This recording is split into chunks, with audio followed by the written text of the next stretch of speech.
the very beginning, so right as the trailer opens, we see President Ross. He's flanked by 2 officials, but also by 2 presidential portraits. They are James Madison, father of the Constitution, and Thomas Jefferson, primary pen for the Declaration of Independence. These 2 documents are America, the foundations of their country. Including those 2 presidents right at the beginning of this trailer is a subtle nod to the values that rest at the core of the Captain America movies. Also to note, Elizabeth Monroe's portrait is in there too, tucked on the left, and Elizabeth is the name of Ross's daughter, who might even be in this movie, but we will get there in a minute. At minute 109, we see a funeral for presumably someone important. There are a few theories circling online about this, but the 2 major contenders are that it's Steve Rogers in the casket, or just a soldier that had gone on a mission with Sam. We haven't seen Steve since he showed up as an old man and passed on his legacy to Sam in Endgame. I am going to emphasize that Steve was very old. There is a very real possibility that he has passed on now. That would provide a lot of emotional conflict for Sam to deal with in the movie.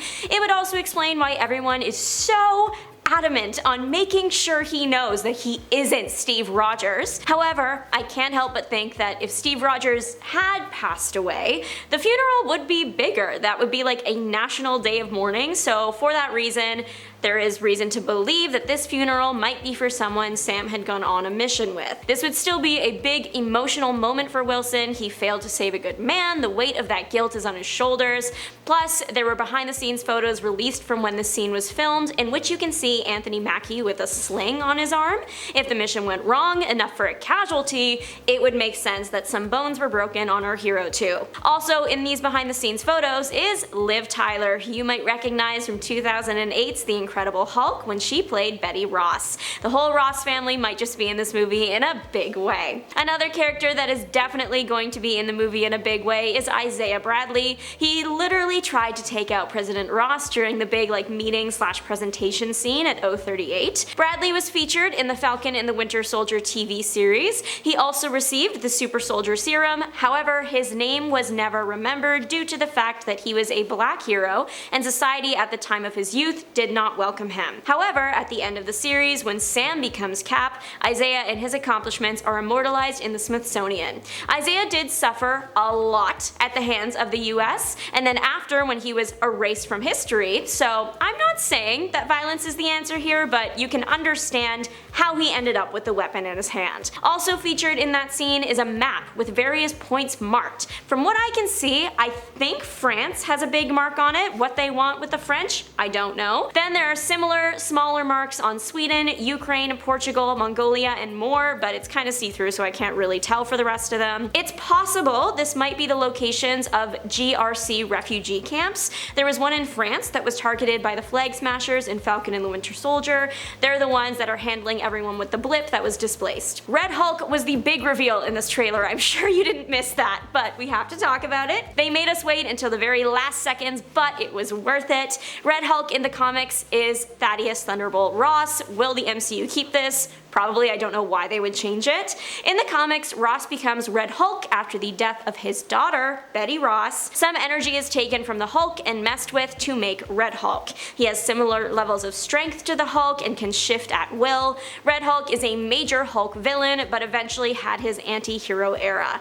It seems like for this new Captain America flick though, he will be like the big bad. Marvel is fully embracing Red Hulk's involvement in this film. Not only was he teased in the trailer, but he is now in the new posters. His hand is, anyway. You can see him holding the Captain America shield in promos. The official poster is also a callback to one of the posters for Captain America and the Winter Soldier. It looks like Marvel is finally going to acknowledge the massive half Celestial chilling in the middle of the ocean. It is about time. In Eternals, the movie pretty much ends with the heroes saving the world by making sure the Celestial doesn't fully emerge. However, some of it did, and it's huge. It's like a new island in the middle of the Indian Ocean, and it's barely been touched since the 2021 movie. There were some offhand mentions of it, but no one has been like direct. In this trailer at about 0:31 and 1:31, some missiles and Captain America are flying around a large stone-looking structure island in the middle of an ocean. It has to be the half Celestial. Please let it be the Celestial. There was a tweet going around that there had been 6 Marvel movies since the Celestial and nobody talked about it. Please, Marvel, it's time. It's unrealistic at this point. There are theories that the Celestial Head will bring adamantium into the MCU,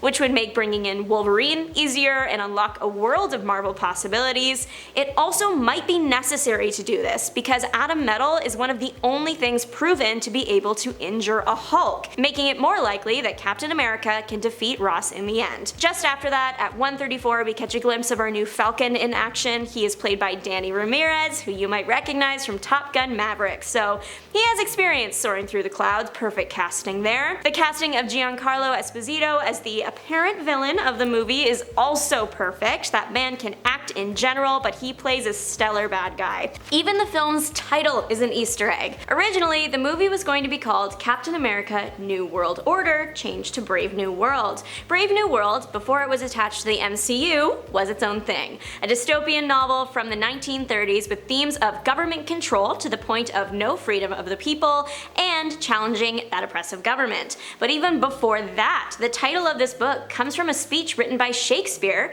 in which the speaker doesn't see the evil around her because she is too innocent. Both uses of Brave New World feature a character coming to realize that everything is not as it seems. A theme of the book is the incompatibility of happiness and truth. The end of the novel suggests a few things: that truth might not even exist for the main character to find, or that seeking truth has to be done by everybody, a social goal instead of an individual one. People who are content living in the lie prevent the truth from ever being found, an interesting concept that I would love to see Marvel steal for their Brave New World. There are a few more comic callbacks in this trailer, like for example, earlier we talked about how Ross became Red Hulk through energy stolen from Hulk. Well, that was done using satellites, and what do we see at 0:57? Those are some red satellite looking things to me.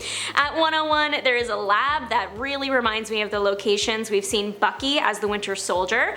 Possibly it's where some super soldier testing is or was done.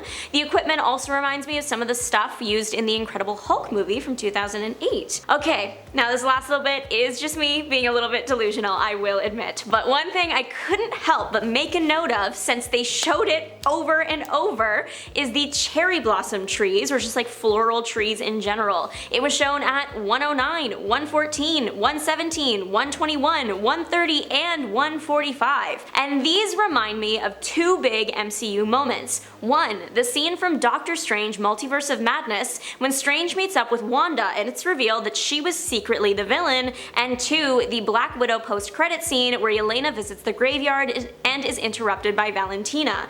Both of these scenes feature a lot of floral trees and the hero meeting someone who isn't all they appear to be. Could this be a coincidence? Yeah, but we are Marvel detectives today. We don't have the luxury of assuming coincidence. General Ross has very clearly been established in the trailer as someone that isn't all they appear to be, just like Wanda was to Strange and Valentina to Yelena.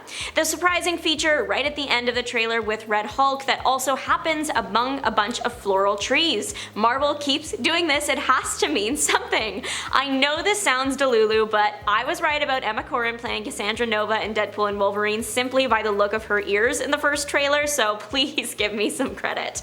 But that's it, that's all. Let us know your thoughts. Bye!